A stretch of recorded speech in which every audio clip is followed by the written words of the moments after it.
CM Revanth Reddy మరోసారి ఢిల్లీ వెళ్తున్నారు. రేపు ఢిల్లీలో జరగబోయే సిడబ్ల్యూసీ సమావేశంలో పాల్గొంటారు. ఎల్లుండి కాంగ్రెస్ అగ్రనేతలతో భేటీ అవుతారు రేవంత్ రెడ్డి.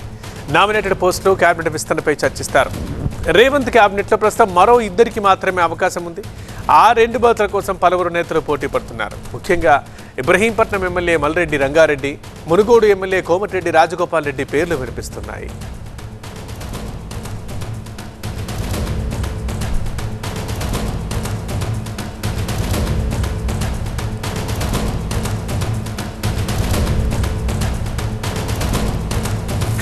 సీఎం రేవంత్ రెడ్డి మరోసారి ఢిల్లీ వెళ్లనున్నారు. రేపు ఢిల్లీలో జరగబోయే సిడబ్ల్యూసీ సమావేశంలో సీఎం పాల్గొంటారు. ఎల్లుండి కాంగ్రెస్ అగ్రనేతలతో భేటీ అవుతారు. ఆ సమావేశంలో నామినేటెడ్ పోస్టులపైన కేబినెట్ విస్తరణపైన చర్చిస్తారు. కేబినెట్ విస్తరణ అంశం ప్రస్తావనకు వస్తే రేవంత్ కేబినెట్లో మరో ఇద్దరికి మాత్రమే అవకాశం ఉంది. ఆ రెండు బర్తుల కోసం పలువురు నేతలు పోటీ పడుతున్నారు. ముఖ్యంగా Ibrahimpatnam MLA Malreddy Rangareddy and Munugode MLA Komatireddy Rajagopal Reddy పేర్లు వినిపిస్తున్నాయి. కానీ ఆశావహుల లిస్టు మాత్రం భారీగానే కనిపిస్తోంది.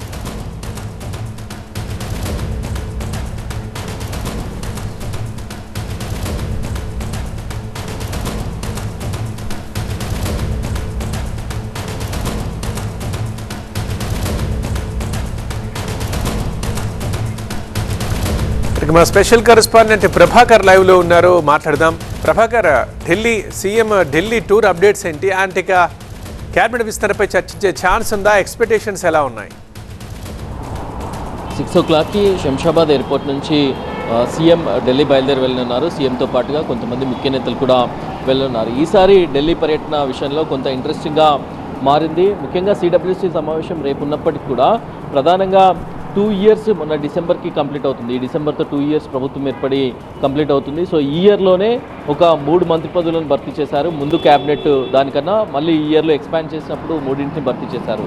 సో ఇంకొక 2 పెండింగ్లో ఉన్నాయి. సో వాటిపైన కూడా డిస్కషన్ జరిగే అవకాశం అయితే కనిపిస్తుంది. ఈ ఇద్దరు మంత్రి పదవుల కోసం కూడా భారీగా పోటీ ఉన్న నేపథ్యంలో సో దాన్ని జాన్ ఎండింగ్లో కానీ ఫిబ్రవరి 1st weekలో కానీ పూర్తి చేయాలి అనేది రేవంత్ రెడ్డి భావిస్తున్న నేపథ్యంలో సో ఈ భేటీలో అగ్రనేతలను కూడా కలిసే అవకాశం ఉన్నందున దీనిపైన కూడా డిస్కషన్ జరిగే అవకాశం అయితే కనిపిస్తుంది. ఇక దీనికి సంబంధించి ఇంతకుముందు మనం డిస్కస్ చేసినట్లుగా మల్రెడ్డి రంగారెడ్డి, కోమటిరెడ్డి రాజగోపాల్ రెడ్డి చాలా రోజుల నుంచి ప్రభుత్వం ఏర్పడినప్పటి నుంచి యాస్పిరెంట్స్గా ఉన్నారు.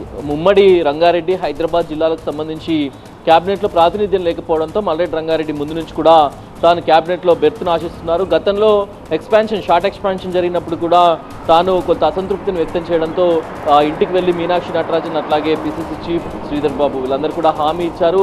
తాను కూడా చాలా బలంగా నమ్ముతున్నాను, నాకు ఈసారి డెఫినెట్గా మంత్రి పదవి వస్తుంది, నాకు ఇంకా ఆశలు పెరిగాయని లాస్ట్ టైం TV9తో కూడా చెప్పారు. ఇక కోమటిరెడ్డి రాజగోపాల్ రెడ్డి కూడా తాజాగా మునుగోడు నియోజకవర్గంలో చాలా ఇంట్రెస్టింగ్ కామెంట్స్ చేశారు. నేను మంత్రి అవుతున్నాను అంటూ తాను కామెంట్స్ చేస్తే తన అనుచరులు ఏకంగా ఫ్లెక్సీలు కూడా పెట్టారు కాబోయే మంత్రి అంటూ. సో ఈ 2 అంశాల్లో ఒకవేళ ఈ 2 మంత్రి పదవులు రెడ్లకు కనుక ఇస్తే ఈ ఇద్దరిని కన్సిడర్ చేసే అవకాశం ఉంటుంది. లేకపోతే ఒక బీసీకి ఇస్తే, ఒక రెడ్డికి ఇస్తే ఆది శ్రీనివాస్ కూడా ముందు నుంచి కూడా ఈ బరిలో ఉన్నారు.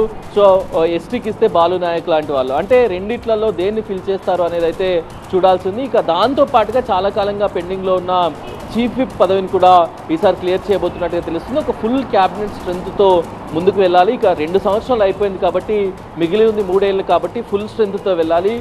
మొత్తాన్ని కూడా అన్నింటినీ భర్తీ చేయాలి. ఇక ఊరికే ఈ గొడవ ఉండొద్దు అనే అంశాన్ని ప్రభుత్వం సీఎం పరిశీలిస్తున్నట్టుగా తెలుస్తుంది. దాంట్లో భాగంగానే deputy chief whip, deputy speaker అట్లాగే చీఫ్ విప్స్ దాంతోపాటుగా ఈ 2 పదవులు వీటిపైన ప్రధానంగా డిస్కస్ చేయనున్నట్టుగా అయితే తెలుస్తుంది. రైట్ ప్రభాకర్.